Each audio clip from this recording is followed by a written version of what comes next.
We'll guide you through how to change the timeline resolution in DaVinci Resolve. If you find this helpful, consider subscribing and liking the video. First, open DaVinci Resolve on your desktop and load the project you want to work on. Once your project is opened, look for the gear icon at the bottom right corner of the screen, which is your project settings. Click on it, and a new window will pop up. In this window, you'll be in the Master Settings tab by default, which is exactly where you need to be. Look for the Timeline Resolution option, which lets you adjust the resolution to suit your project requirements. You'll see a drop-down menu next to Timeline Resolution. Click on it, and you can choose from various preset resolutions like 1080p, 4K, or even custom resolutions if you have a specific size in mind. Once you select the desired resolution, make sure to hit the Save button at the bottom right of the project settings window to apply the changes. It's important to note that changing the timeline resolution can affect your project's playback performance.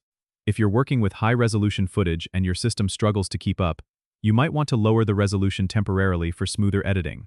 However, remember to set it back to the desired resolution before finalizing your export. This process ensures that your final output matches the quality you expect. Don't forget to subscribe and comment if this helped you out.